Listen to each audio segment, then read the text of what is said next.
Hello and welcome to the class. And in this session, I'll be talking about the financial market, right? Already हम economy में काफी चीजें discuss कर चुके हैं. You must be aware, right? कि banking sector है, insurance sector है, आपका बजट है, इन्फ्लेशन है. ये चीजें हमने शायद बात की हैं, अगर आपको थोड़ा सा याद होगा. हमने इनकम की बात की थी, नेशनल इनकम वगैरह सारा डिस्कस किया हुआ है. सो अभी जो बात करें, जो आपने सुना होगा, स्टॉक्स, बॉन्ड्स, कुछ ऐसी चीजें सुनी होंगी, है ना, मनी मार्केट, प्राइमरी मार्केट. तो वो क्या चीजें हैं उसके बारे में बात करें. चलिए स्टार्ट करते हैं. Then the financial market in India. देखिए, जब हम फाइनेंस की बात करते हैं, मीन्स हम क्या बात कर रहे हैं. हम यहाँ पे दोनों चीजें बात कर रहे हैं कि जो पैसे का लेन देन है, उसके रिलेटेड जो मार्केट है इंडिया में, उसकी बात हो रही है. सो उसमें कौन करेगा? वो फाइनेंशियल इंस्टीट्यूशंस करेंगे, रेगुलेटरी बॉडीज उसको देखेंगे, तो उस सबको मिला के बन जाती है हमारी द मार्केट, राइट. चलिए, तो what is financial market? It refers to the system. It refers to the system कौन सा? Consisting of financial institutions, financial instruments, regulatory bodies and organisations. इस सबको मिला के बेसिकली हमारी मार्केट बन जाती है. और इसमें होता क्या? इस मार्केट में there is a flow of debt, equity, capital. कौन कर रहा है? बैंक कर रहे हैं, नाबार्ड है वो कर रहा है, सिड भी कर रहा है, आईडीबीआई कर रहा है, ठीक है. उसके अलावा जो नॉन बैंकिंग इंस्टीट्यूशंस हैं, जैसे आपने सुना होगा LIC, it's a non banking financial institutions, या कॉर्पोरेशन भी कह, एनबीएफसी भी कह देते हैं इनको. तो बैंकिंग है या नॉन बैंकिंग है, जो इसमें इंगेज्ड है फाइनेंशियल इंस्टीट्यूशंस, वो इसमें इंक्लूड हो जाएंगे. किस में? फाइनेंशियल मार्केट में. और किस तरह से इसको किया जाता है trade? Means what is the instrument, और what are the instrument which are used in the financial market? वो क्या है? शेयर के रूप में, बॉन्ड्स हैं, डिबेंचर्स हैं, या आपने सुने होंगे कि शेयर खरीद लिए किसी ने. म्यूचुअल फंड सुना होगा आपने, प्रोमिसरी नोट सुना होगा आपने, सरकार खरीदती है. वो सारा इसी का जो है पार्ट है. इस मार्केट के फंक्शन क्या है? अब एक लेमन की तरह सोचिए, पैसा बाजार में जो चल रहा है, वो कौन देख रहा है? ये मार्केट देखती है. वो अलग बात है कि दोनों तरह की मार्केट की हम डिस्कस करेंगे. अभी हम एक जनरल बात कर रहे हैं कि शॉर्ट टर्म है, लॉन्ग टर्म है, जिसको मनी मार्केट या कैपिटल मार्केट कहते हैं. तो जो इन्वेस्टर और बोरोवर है, दोनों के बीच में इंटरेक्शन किसके थ्रू हो रहा है? इसी के थ्रू होता है जी, मनी, सॉरी, फाइनेंशियल मार्केट के थ्रू. जैसे बैंक है, तो बैंक में लोग इन्वेस्ट करने आते हैं और बैंक से लोग लोन लेने आते हैं. तो इन्वेस्टर और बोरोवर किसके थ्रू हो रहे हैं? उस बैंक के through. And bank is a part of financial market. LIC part of financial market, तो वहां पे भी यही हो रहा है, राइट. तो ये क्या देता है? इंफॉर्मेशन प्रोवाइड कर रहा है ये, resulting from the interaction between the buyer and the seller in the market when they trade the financial assets. तो जब वो ट्रेडिंग करेंगे, तो उससे हमारे पास क्या आती है? इंफॉर्मेशन आती है. तो वो यहाँ से प्रोवाइड हो जाती है. जो फाइनेंशियल असेट्स हैं, उसको सिक्योरिटी ये प्रोवाइड कर रहा है. फिर लिक्विडिटी ये इंश्योर करता है. लिक्विडिटी का मतलब क्या है? कि आपने शेयर्स खरीद लिए. फॉर एग्जाम्पल आप लगाइए, आपने 5 लाख रुपए के शेयर खरीद लिए, और आपके पास आज क्या है? 5 लाख कैश खत्म हो गया, आपके पास क्या है? शेयर, पेपर के टुकड़े पड़े हैं. अब तो वो भी खत्म हो गया, क्योंकि अब क्या है? सारा डीमैट अकाउंट है, तो डिजिटल है आपके पास. बस एक नंबर दिखता है आपको कि ये आपके पास शेयर. अब आपको कैश चाहिए, तो कैश क्या है? ये जो शेयर आपके पास पड़े हैं, डिजिटल मार्केट में पड़े हैं, जैसे ही पड़े हैं, इसको आप मार्केट में जाके सेल कर दीजिए. इंस्टेंटली सेल हो जाते हैं, और आपको क्या मिल जाता है? दोबारा से कैश मिल जाता है. तो क्या बन गया? Cash means liquid. पैसा लिक्विड फॉर्म में आपके पास आ गया.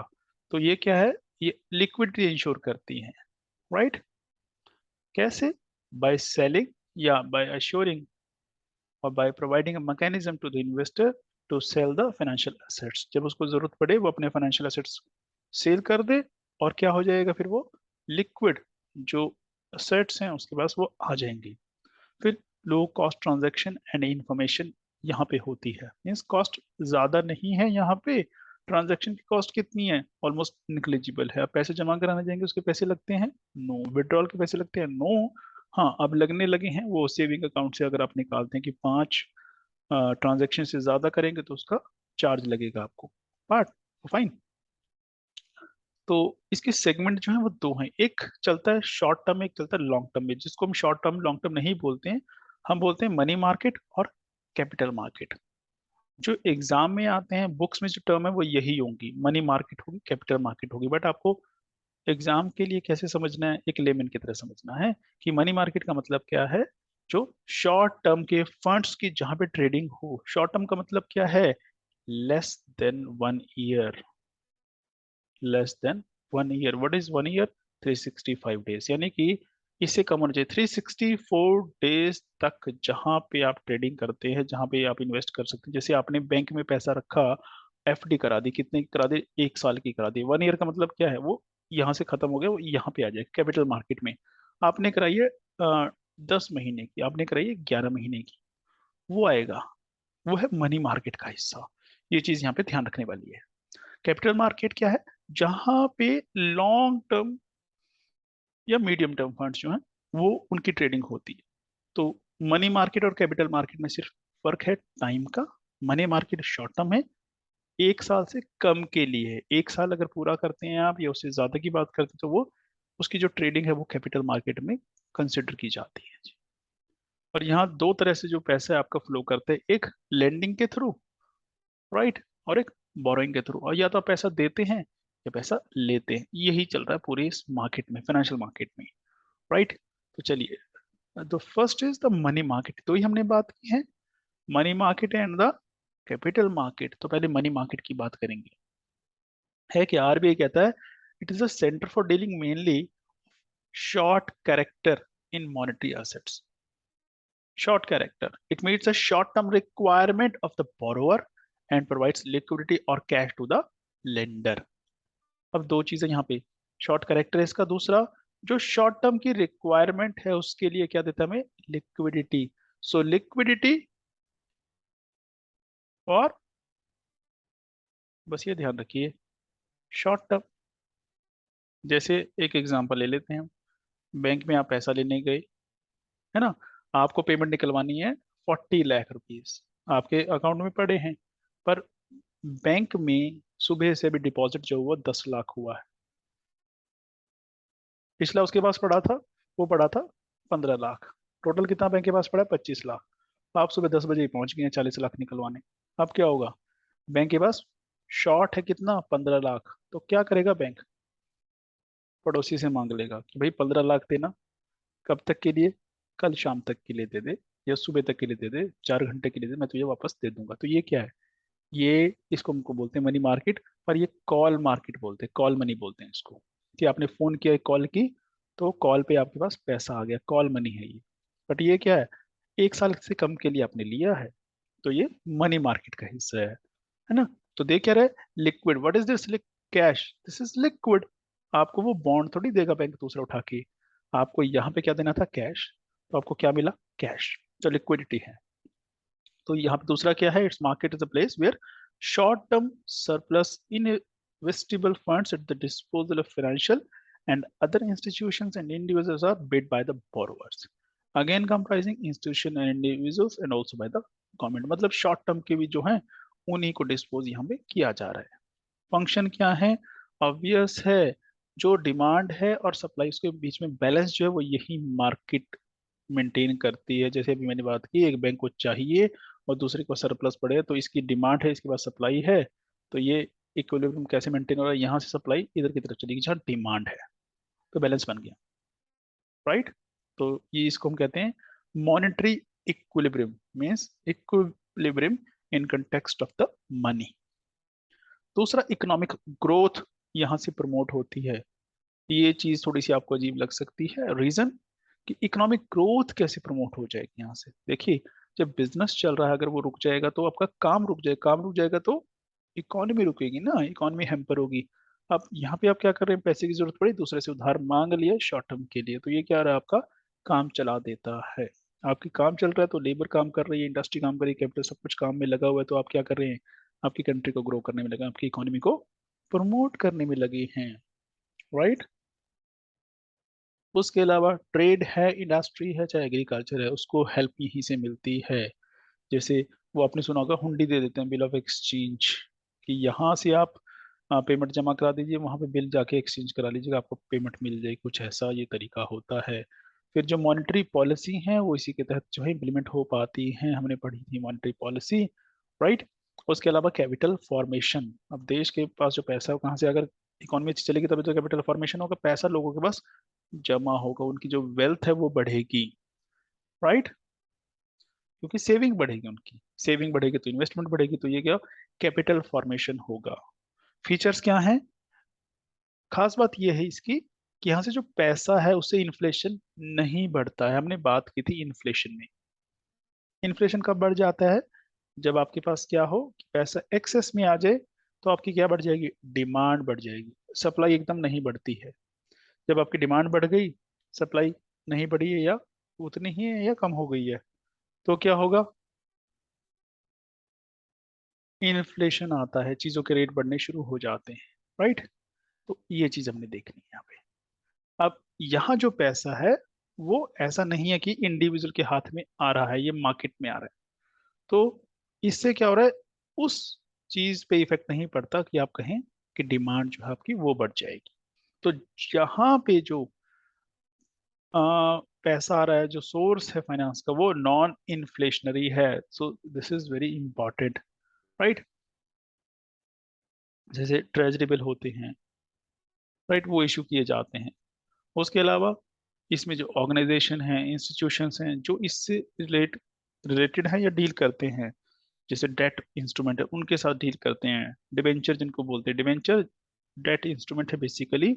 उसका मतलब ये है कि आपने किसी कंपनी के डिबेंचर खरीद लिए, मान लीजिए 4 लाख रुपए के, और एक दूसरे ने 4 लाख रुपए के शेयर खरीद लिए, दोनों फर्क है, एक ये शेयर खरीद रहा है, ये डिबेंचर खरीद रहा है। शेयर किस पे बेस्ड है, ये बेस्ड है प्रॉफिट पे, कंपनी प्रॉफिट कमाएगी, शेयर का रेट बढ़ेगा, तो आपको कुछ बोनस वगैरह कुछ गेन है जो वो आ जाएगा, वो फ्लक्चुएट करेगा, ऊपर भी जा सकता है नीचे भी आ सकता है। जो डिबेंचर है वो एक तरह का डेट है, लोन है, कि आपने कंपनी को 4 लाख के डिबेंचर ले लिया, इसका मतलब आपने कंपनी को 4 लाख का लोन दे दिया, तो वहां पे जो इंटरेस्ट है वो फिक्स है, फिक्स रेट ऑफ इंटरेस्ट। तो आपको जो क्या मिल रहा है वहां से, एक तरह से आपने ब्याज पे पैसा दे दिया उस कंपनी को, और आपके पास सिर्फ और सिर्फ इंटरेस्ट आ रहा है, तो वो रेगुलर होगा, फ्लक्चुएशन नहीं होगी, नो फ्लक्चुएशन।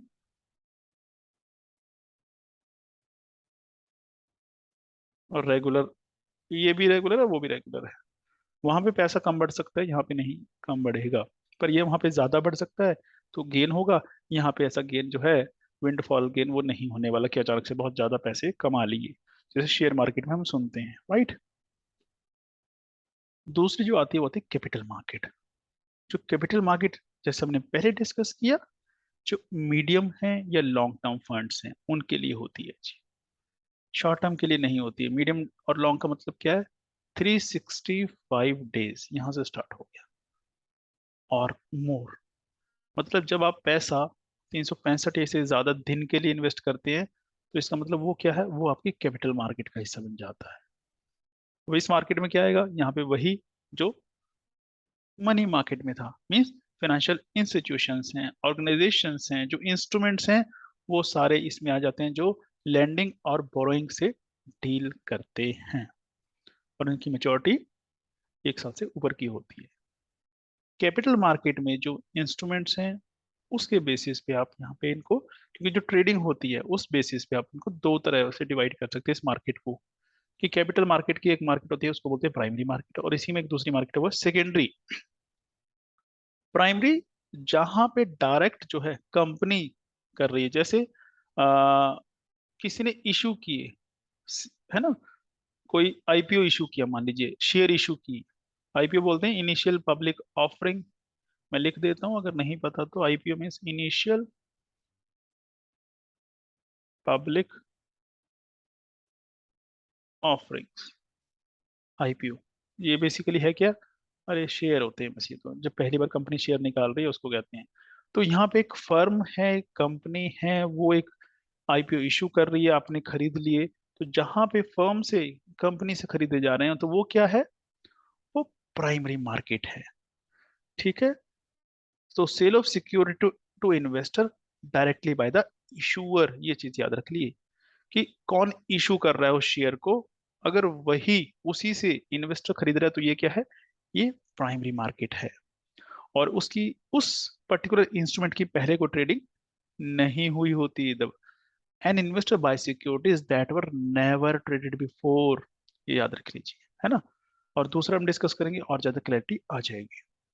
फिर ये लॉन्ग टर्म इंस्ट्रूमेंट्स हैं, राइट, जिसके थ्रू जितने भी ये कॉर्पोरेट सेक्टर वाले हैं, कॉर्पोरेट एंटिटीज हैं, ये अपनी कैपिटल यहीं से फॉर्मेशन करते हैं। जैसे अब एक कंपनी है, मान लीजिए उसने शेयर लॉन्च कर दिए। अब शेयर कितने लॉन्च कर दिए उसने, 1 लाख जो है, या 10 लाख कह लीजिए, 10 लाख शेयर जो है वो लॉन्च किए। उनको परमिशन मिलती है 10 लाख, 20 लाख, 50 लाख, 1 करोड़ की। और 10 लाख मान लीजिए उन्होंने आईपीओ निकाले और एक की कीमत है 50 रुपए सिर्फ, ठीक है। तो आप जो खरीदेंगे 50 रुपए का। अब टोटल कितना, कितना है 10 लाख, तो 50 से कर दीजिए, कितना हो गया 500 लाख, यानी कि 5 CR, 5 करोड़ रुपए। तो उस कंपनी के पास 5 करोड़ रुपया आ गया। कहाँ से आया, कर्जा नहीं लेना पड़ा उनको। उन्होंने प्राइमरी मार्केट में अपने जो इंस्ट्रूमेंट हैं, आईपीओ जिनको हम बोल रहे हैं, शेयर जिनको हम बोलते हैं, उनको सेल कर दिया और उसके बदले उनको पैसा मिल गया। अब ये पैसा इन्वेस्ट होगा किसमें, कंपनी में, उसकी ग्रोथ के लिए। और जिन्होंने खरीदा उनको क्या मिलेगा, उनका कंपनी में शेयर आ गया, हिस्सा हो गया। अब जिसने 10 लाख में से 5 लाख खरीद लिए, इसका मतलब कंपनी में 50% शेयर उसका हो जाएगा जी। और जिसका 51% शेयर हो जाता है, वो कौन हो जाता है, वो कंपनी को कंट्रोल कर सकता है, ओनर बन सकता है उसका, है ना, डायरेक्टर हम कह सकते हैं उसको। चलिए, और एक मार्केट होती है सेकेंडरी मार्केट। वो क्या है कि एक फर्म थी, इसने आईपीओ निकाले थे और आईपीओ जो है आपने परचेज कर लिए। अब ये आईपीओ एक स्टेप खत्म हो गया तो ये होगी प्राइमरी मार्केट। ये आईपीओ आगे दोबारा सेल होंगे, है ना, और फिर ये आगे सेल होंगे। तो ये जो चल रहा है ना बाद का, ये सारा है सेकेंडरी मार्केट, जहां पे ऑलरेडी ट्रेडेड चीज ही ट्रेड दोबारा हो रही है। जैसे मैंने खरीदी किसी कंपनी के आईपीओ, मैंने खरीदे थे कंपनी से, अब मैंने आपको सेल कर दी है, आपने किसी और को सेल कर दिया। अब ये जो मार्केट चल रही है ना, मेरी आपकी आपकी फर्दर किसी और के साथ, ये मार्केट सेकेंडरी मार्केट में आती है। क्योंकि यहाँ पे जो मैं सेल वो कर रहा हूँ, या आप वो खरीदने जो मैंने ऑलरेडी खरीदे हुए हैं, फ्रेश चीज नहीं है यहाँ पे, है ना। सो सेकेंडरी मार्केट, इसको after market and follow on public offering जो है वो भी कहते हैं। ये क्या है, it's a financial market in which previously issued financial instrument जैसे स्टॉक है, bonds are bought and sold again. अगर दोनों का कंपैरिजन देखें प्राइमरी और सेकेंडरी मार्केट का, तो प्राइमरी क्या है, यहाँ पे जो सिक्योरिटी है, बड़ी सिक्योरिटी बेसिकली, यहाँ पे हम उस इंस्ट्रूमेंट को सिक्योरिटी का नाम देते हैं जिसके थ्रू आप पैसा इन्वेस्ट करते हैं। एक तरह का सर्टिफिकेट हो, जैसे एफडी है। एफडी में मिलता है कि आपको एक पीस ऑफ पेपर मिल जाता है, आपने पैसा दिया 10 लाख रुपए, उसके बदले आपको एक कागज मिल गया, है ना, एफडी मिल गई, यही मिलता है। तो उसको हम यहाँ पे इकोनॉमी में सिक्योरिटी बोलते हैं। तो आपके पास क्या होगी, सिक्योरिटी इशू हो गई है। वो किसी की भी हो सकती है, गवर्नमेंट सिक्योरिटी, प्राइवेट सिक्योरिटी, है ना, ऐसे बोलते हैं। वहाँ पे जी सैक भी लिखा होता है, गवर्नमेंट अगर की होती है वो, तो ऐसे जी सैक, गवर्नमेंट सिक्योरिटीज। चलिए, तो यहाँ पे पहली बार इशू हो रही है, ये ध्यान रखिए। यहाँ पे एग्जिस्टिंग जो सिक्योरिटीज है उन्हीं को खरीदा और बेचा जाता है, बॉट एंड सोल्ड, राइट। यहाँ पे जो प्राइमरी मार्केट में फर्म्स हैं, वो शेयर इशू करती हैं किसको, पब्लिक को। यहाँ पे एक इन्वेस्टर दूसरे इन्वेस्टर को बेचता है।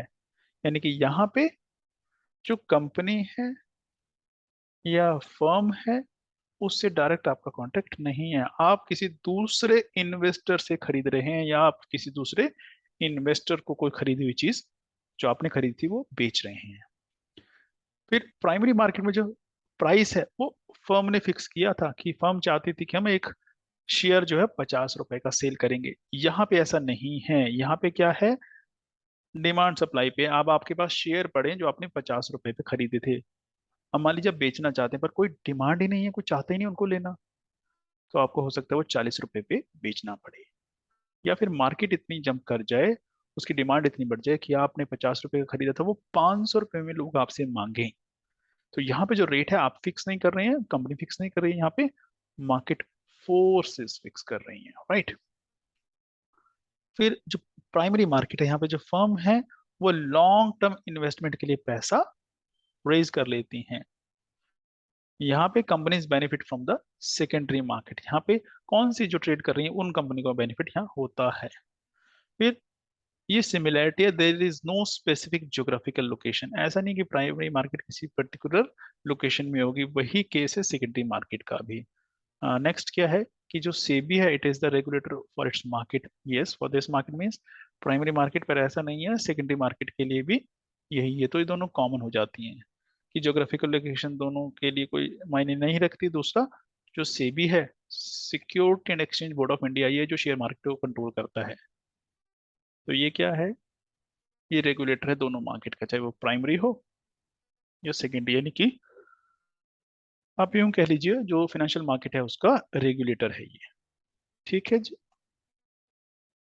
कैपिटल मार्केट की मैं एग्जांपल की बात करूं तो आप कह सकते हैं स्टॉक मार्केट जो आप सुनते हैं वो इसकी एग्जांपल है। बॉन्ड मार्केट, करेंसी है, फॉरेन एक्सचेंज मार्केट है, ये सारी क्या है, एग्जांपल है। स्टॉक मार्केट क्या है, इक्विटी मार्केट को ही कहते हैं, शेयर मार्केट को ही स्टॉक मार्केट कहते हैं। यहाँ पे बायर और सेलर स्टॉक्स बेचते हैं, right, which represents ownership claim of business. कैसे कि आपके पास शेयर है तो उसका मतलब कि आपका शेयर है उस कंपनी में जिसके शेयर आपके पास है, तो यहाँ पे वही चीज सेल होती है, और जो सेल कर रहा है वो ये क्लेम करता है कि उसका उतना हिस्सा है उस बिजनेस में। ठीक है। बॉन्ड मार्केट, यहाँ पे बॉन्ड में क्या बेसिकली डेट है, डिबेंचर्स हैं, तो वो सेल परचेज होते हैं यहाँ पे। करेंसी की मार्केट है, फॉरेन एक्सचेंज की मार्केट है, ये क्या है, ग्लोबल डिसेंट्रलाइज्ड है ना। और ओवर द काउंटर मार्केट है, किस चीज के लिए, करेंसी की ट्रेडिंग के लिए। और ये वो मार्केट है जो डॉलर का रेट फिक्स करती है। अब ये कैसे हो, यहाँ पे डिमांड एंड सप्लाई है, डॉलर की डिमांड बहुत ज्यादा है, आपको ट्रेड करना है, आपको कुछ भी खरीदना है बाहर से, तो आपको क्या चाहिए, डॉलर। तो आपको डॉलर चाहिए, दूसरी कंट्रीज को भी क्या चाहिए, डॉलर। डॉलर की इतनी वैल्यू हो चुकी है कि डॉलर का जो रेट है वो इसलिए बढ़ जाता है मार्केट में, क्योंकि हमारे पास अवेलेबल नहीं है, हमारे पास रुपया रुपया किसी को चाहिए नहीं, बस। तो डिमांड सप्लाई पे जो रेट है डॉलर रुपए का या करेंसी का जो एक्सचेंज का रेट है वो फर्क पड़ जाता है, तो वो इसी का पार्ट आ जाता है। फंक्शन क्या है इसके, ऑब्वियस है, ये उन लोगों को एक साथ लेके आती है प्लेटफॉर्म पे जिनको कैपिटल चाहिए और जिनके पास फालतू पड़ी है। आपके पास पैसा पड़ा है और एक किसी को चाहिए, तो आपसे इन्वेस्ट करवाया जाएगा स्टॉक मार्केट में वो, और वो क्या करेगा, है ना, आपने पैसे लगाया और उसको पैसा मिल गया, तो ऐसा है। फिर ये ट्रांजैक्शन में इफिशिएंसी लाने की बात करती है, इकोनॉमिक ग्रोथ को बढ़ाने की बात करती है जो कैपिटल मार्केट है, और कि जो फंड्स हैं वो रेगुलर अवेलेबल रहें, ये इंश्योर करने की कोशिश करती है। फिर जो कैपिटल है उसका सही यूटिलाइजेशन हो, जो नेशनल इनकम है उसको बूस्ट मिल सके, ट्रांजैक्शन कॉस्ट है, इंफॉर्मेशन कॉस्ट है, उसको कम किया जा सके। फिर जो ट्रेडिंग है सिक्योरिटीज की उसको आसान किया जा सके, चाहे वो कंपनी चाहे वो इन्वेस्टर दोनों के लिए। और अगर कोई रिस्क है उसके लिए इंश्योरेंस भी ये ऑफर करती है कैपिटल मार्केट, राइट। एडवांटेजेस क्या है, एडवांटेज की बात करें तो जो पैसा है वो दोनों के बीच में घूमता है, जिसको चाहिए और जिसके पास है, दोनों एक दूसरे से लिंक हो सकते हैं, कनेक्ट हो जाते हैं।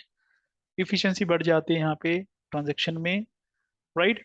और सिक्योरिटीज हैं जैसे शेयर हैं, उससे एक फायदा होता है, डिविडेंड भी आपके पास आ जाता है। डिविडेंड मतलब प्रॉफिट, जो कंपनी प्रॉफिट कमाती है ना, तो वो किसको देती है, उसके शेयर होल्डर को।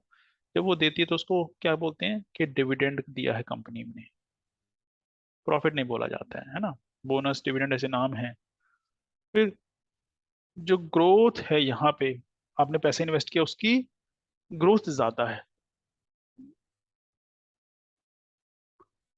एग्जाम्पल ले लेते हैं, ग्रोथ ज्यादा कैसे, मान लीजिए आपने पैसा इन्वेस्ट किया बैंक में, है ना, और एक आपकी जेब में पड़ा है, और एक आपने शेयर मार्केट में कर लिया। तो जेब में जो जो पॉकेट में है 1 लाख रुपए, वो तो 1 लाख रहेगा ही रहेगा, उसमें कोई ग्रोथ नहीं है। जो आपने बैंक में कर दिया और एक आपने शेयर में कर दिया, शेयर मार्केट में, ये हो सकता है 7-8 साल बाद 2 लाख हो जाए, और ये क्या हो सकता है 7-8 साल बाद हो सकता है 3 लाख हो जाए। तो यहाँ पे जो है ग्रोथ बहुत ज्यादा है, राइट। फिर यहाँ जो रेट ऑफ इंटरेस्ट है वो बैंक के रेट ऑफ इंटरेस्ट से हमेशा ज्यादा मिलता है डिबेंचर में, इसलिए लोग यहाँ पे इन्वेस्ट करना पसंद करते हैं, नहीं तो वो बैंक में यहाँ कर दें। फिर टैक्स बेनिफिट भी मिल जाता है। अब आप देखिए म्यूचुअल फंड में जो लोग इन्वेस्ट करते हैं 3 साल का लॉक इन जहाँ पे है, तो वहां पे उनको बेनिफिट है 80C का।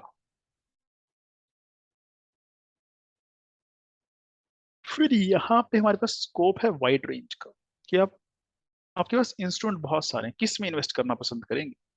म्यूचुअल फंड में डायरेक्ट करेंगे, डेट्स में करेंगे, बॉन्ड्स में करेंगे, डिवेंचर जो हैं उसमें करेंगे, किस में करेंगे? आप कहीं भी कर सकते हैं। बाकी इतनी फ्लेक्सिबिलिटी जैसे बैंक में नहीं होगी। उसके अलावा आप उन सिक्योरिटी को लेके क्या कर सकते हैं, लोन ले सकते हैं और उनको एज अ कोलेटरल यूज कर सकते हैं, बैंक से लोन लिया जा सकता है उनके बेसिस पे, राइट। अब अगर मनी मार्केट और कैपिटल मार्केट का कंपैरिजन किया जाए, वैसे तो आपको पता होगा, थोड़ा सा देख लेते हैं एग्जाम के पर्सपेक्टिव से। जो मनी मार्केट है ये शॉर्ट टर्म के लिए, शॉर्ट टर्म मतलब अप टू 1 ईयर के लिए है। जो नेट लेंडर है वो पीपल हैं, फर्म्स बोरो करती हैं, ठीक है, रॉ मटेरियल बाय करने के लिए। और शॉर्ट टर्म ट्रांजेक्शन, इसको वर्किंग कैपिटल फाइनेंस भी कहते हैं। मनी मार्केट में तो यही होगा। जो कैपिटल है,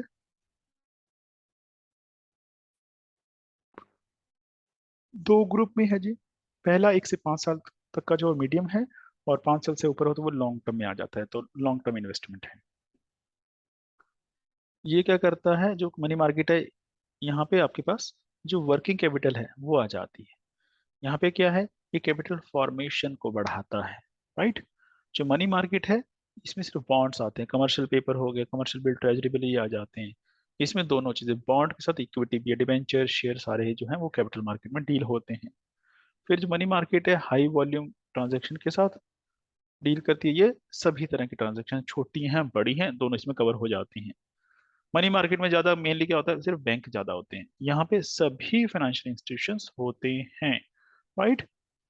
और मनी मार्केट में जनरली जो आम पब्लिक है वो नहीं करती है पार्टिसिपेट। कैपिटल मार्केट में तो जो पब्लिक का पैसा बहुत ज्यादा लगता है, तो यहाँ पे उनका जो रोल है, उनकी पार्टिसिपेशन जो बढ़ जाती है। फिर मनी मार्केट को जो मेन रेगुलेट करता है वो है RBI, reserve bank of India करता है। बेसिकली पैसे का लेन देन है और बैंकों के थ्रू है, बैंकों का ही है। यहाँ पे वैरायटी है, जैसे शेयर मार्केट के लिए सेबी है, इंश्योरेंस के लिए आईआरडीए, पेंशन फंड के लिए पीएफआरडीए है, pension fund regulatory development authority. ये बॉडी अलग अलग बनी हुई है। और कुछ इंस्ट्रूमेंट्स के नाम दिए हैं यहाँ पे शॉर्ट टर्म के लिए जो यूज किए, जैसे ये है गवर्नमेंट वाले, ठीक है। अब गवर्नमेंट वाले कौन से हैं ये, जैसे यहाँ पे लिखा हुआ है गवर्नमेंट का ये है ना, यूनियन गवर्नमेंट ट्रेजरी बिल। तो ट्रेजरी बिल जो है 91 डेज, 182 डेज या 364 डेज का होता है। इसमें सरकार से क्या होता है, पैसे जो है इन्वेस्ट किए जाते हैं, सरकार को मिल जाते हैं, सरकार बेच देती है तो पैसे आ जाते हैं, ये सरकार दे देती है, ऐसा है। कैश मैनेजमेंट बिल है, ये 90 डेज तक के लिए होते हैं, 2009 में स्टार्ट किए गए थे। कौन करता है, आरबीआई करता है, सरकार के बिहाफ पे, गवर्नमेंट ऑफ इंडिया के बिहाफ पे। किस चीज के लिए, कि टेम्परेरी मिसमैच है कैश फ्लो का, उसको पूरा करने के लिए, ठीक है। डिस्काउंट रेट पे किए जाते हैं इशू, और फेस वैल्यू पे, जब ये मेच्योर होते हैं तो उस फेस वैल्यू पे इनको रिडीम कर लिया जाता है, राइट। एक है WMA, this ways and means advance. ये क्या है, ये वो मैकेनिज्म है जिसके थ्रू जो आरबीआई है ये सरकार को पैसा देता है, पर्टिकुलरली शॉर्ट टर्म के लिए सरकार को पैसा चाहिए, तो वेज एंड मीन्स एडवांस के थ्रू दिया जाता है, राइट। जैसे गवर्नमेंट का रिसीट और एक्सपेंडिचर का जो मिसमैच हो जाता है, पर इसको हम फिजिकल डेफिसिट में हम कैलकुलेट नहीं करते, वहां पे काउंट नहीं होता है। फिर एक है कंपनीज जो है, कंपनी को अगर शॉर्ट टर्म के लिए पैसा चाहिए, कहाँ से आता है, बिल ऑफ एक्सचेंज से या हुंडी से आता है। बिल ऑफ एक्सचेंज क्या है, ये एक बेसिकली वो इंस्ट्रूमेंट है जो राइटिंग में होता है, रिटर्न होता है। इसमें एक अनकंडीशनल ऑर्डर होता है जो कि जो बना रहा है बिल ऑफ एक्सचेंज वो साइन करता है, जिसमें किसी पर्टिकुलर पर्सन को डायरेक्शंस दी जाती है कि वो उस पर्सन को जिसके पास वो बिल ऑफ एक्सचेंज होगा उसको दे दे। जैसे नोट पे लिखा होता है, आई प्रॉमिस टू पे the bearer this much amount of money, वो बस यही बिल ऑफ एक्सचेंज एक तरह से कह सकते हैं। हुंडी क्या है, ये एक पर्सन दूसरे पर्सन को पैसा देने के लिए जो बनाते थे ना इंस्ट्रूमेंट, पुराने चलते हैं जो लाला होते हैं वो देते हैं कि एक पर्ची पे लिख के दे दिया, वहां से हुंडी ले लेना, मतलब पैसे वहां से ले लेना हुंडी के थ्रू, जैसे हवाला होता है बस उस तरह का हो गया हुंडी। ट्रेडर्स को यूज किया करते थे एग्जांपल मैं देता हूँ कि यहाँ पे आपने किसी को माल सेल किया, यहाँ पे सेल किया आपने, उससे क्या है आपके पास पैसे आ गए कुछ, मान लीजिए 1 करोड़ रुपए आ गए। आपने कहीं से परचेज किया कोई माल दूसरी जगह से, यहाँ पे आपको 50 लाख की पेमेंट करनी है। अब कैश तो आप लेके नहीं आ सकते, ज्यादा बड़ा कैश है, तो आपने क्या किया, हुंडी। हुंडी क्या है कि इसका आपस में लिंक होगा कहीं ना कहीं। आपने इसको बोल दिया, पर्ची दे दी कि ये 50 लाख इसको दे दिए जाएं, तो आपको पे नहीं करना पड़ा, आपने उससे पे करवा दिया, किसके थ्रू, हुंडी के थ्रू। ये होता था सिस्टम, यही बिल ऑफ एक्सचेंज में यही इस पे। उसके अलावा कमर्शियल पेपर्स हैं और प्रोमिसरी नोट्स हैं। कमर्शियल पेपर ये कौन करेगा, जब वही चीजें एक कॉर्पोरेशन इशू करे तो इसको कमर्शियल पेपर बोलते हैं। प्रोमिसरी नोट क्या है, लीगल फाइनेंशियल टूर है, राइट, जो दूसरी पार्टी को डेट अदा करने के लिए प्रॉमिस करता है कि उस दिन हम आपको इतना पैसा देंगे, तो डेट है ये, यहाँ पे जो प्रॉफिट से लिंक नहीं किया गया है ना। जो मर्चेंट है वो बैंकर को जो देते हैं वो कमर्शियल बिल होते हैं। तो कमर्शियल बिल जो है, वो जो सेलर है वो देता है किसको, बायर को, ड्राई को। कितने, जितने का सामान है, कमर्शियल बिल। कमर्शियल है या कमर्स है, यानी कि ट्रेड है, ट्रेड के लिए जितना बिल बना उसका उतने का उसको दे देगा। ये 30 डेज के लिए, 60 डेज या 90 डेज की मेच्योरिटी के होते हैं। उससे पहले अगर चाहिए तो बैंक को पहले वो रिक्वेस्ट कर सकता है कि मेरे पास कमर्शियल बिल है, आप इसको पहले डिस्काउंट रेट पे मुझे दे दें, कम मतलब कम पैसे में। वो ले सकता है पैसे वहां से। बैंक के पास क्या है, एमएनसीज के पास क्या है, यहाँ पे होता है सर्टिफिकेट ऑफ डिपॉजिट। तो ये बेसिकली इसको ऐसे समझना कि सर्टिफिकेट ऑफ डिपॉजिट जो है वो किसका शॉर्ट टर्म डेट इंस्ट्रूमेंट है, वो बैंक का या एमएनसीज का या सॉरी एनबीएफसीज का, नॉन बैंकिंग फाइनेंशियल कॉर्पोरेशंस का। So what is certificate of deposits, it's a type of tradable certificate against time deposit. Time deposit क्या होता है, एफडी कम टाइम डिपॉजिट बोलते हैं। ठीक है, कौन इशू करता है इसको, कमर्शियल बैंक या फाइनेंशियल इंस्टीट्यूशन इसको इशू करते हैं। ये ट्रेडेबल भी होता है, ट्रांसफरेबल भी होता है, और जो ट्रेजरी बिल्स है उससे थोड़ा सा ज्यादा पैसा यहाँ पे मिल जाता है, राइट। जब, और ये इशू कब किए जाते हैं, जब बैंक के पास जो लिक्विडिटी वो ना हो, टाइट हो बहुत लिक्विडिटी, पैसे की क्रंच हो, पैसे की कमी हो, और रेट ऑफ इंटरेस्ट यहाँ पे हाई होता है कंपैरिजन में। सो हाई इंटरेस्ट रेट, राइट। और बैंक जो इसको यूज करते हैं, इस सर्टिफिकेट डिपॉजिट को, जब डिपॉजिट है जो ग्रोथ कम होने लग जाती है, स्लगिश होने लग जाती है, बट क्रेडिट की डिमांड हाई रहती है, तब इसको यूज किया जाता है। जो कॉल मनी मार्केट है वहां पे क्या होता है, कॉल मनी मार्केट जो आपने कॉल पे पैसा मंगा लिया वही होती है कॉल मनी मार्केट। ठीक है, तो यहाँ पे जो फाइनेंशियल इंटरमीडियरीज है, जैसे बैंक्स हैं, नॉन बैंक है, वो होते हैं to borrow money without collateral from other banks, कि दूसरे बैंक से पैसा ले लेते हैं और उसके बदले कुछ वो मॉर्गेज नहीं करते हैं, कोलेटरल नहीं देते हैं कि सिक्योरिटी के बदले कुछ देना पड़े। ठीक है ना, to maintain minimum cash balance, और उसको हम कहते हैं सीआरआर। ठीक है, और इस मार्केट में, कॉल मनी मार्केट में जो फंड्स हैं वो ओवरनाइट बेसिस पे ट्रांजैक्शन की जाती है। ओटीसी जो मार्केट है, and over the counter market without the intermediation of broker. यहाँ पे ब्रोकर नहीं है, जैसे शेयर मार्केट में क्या होता है, दलाल होते हैं, तभी आपने सुना होगा दलाल स्ट्रीट, है ना। तो यहाँ पे वो ब्रोकर वाला काम नहीं होता है, डायरेक्ट ही एक इंस्टीट्यूशन दूसरे से लिंक हुआ होता है, काम कर रहा है, ट्रेडिंग कर रहा है, जैसे बैंक पर्टिकुलरली यहाँ पे आ जाते हैं। लॉन्ग टर्म के डेट इंस्ट्रूमेंट वो हैं जो 1 साल से ज्यादा, इसमें कहते हैं बॉन्ड्स आते हैं, debenture, basically British term bond है, डिबेंचर अमेरिकन उसमें कह देते हैं। दोनों क्या है, जो बॉन्ड है वो फाइनेंशियल इंस्ट्रूमेंट है, जो क्या दिखाते हैं कि जो इशू कर रही है कंपनी या बॉडी, उसकी इंडेटनेस क्या है। ठीक है, अपने होल्डर के लिए, कि कितना पैसा उसने उधार ले लिया एक तरह से। जो डिबेंचर्स हैं वो क्या, डेट इंस्ट्रूमेंट हैं जो लॉन्ग टर्म फाइनेंस को रेज करने के लिए यूज किए जाते हैं। बॉन्ड्स में अब जनरली क्या होते हैं, कोलेटरल देते हैं, यहाँ पे सिक्योर्ड भी हो सकता है, ये अनसिक्योर्ड भी हो सकता है जो डिबेंचर है।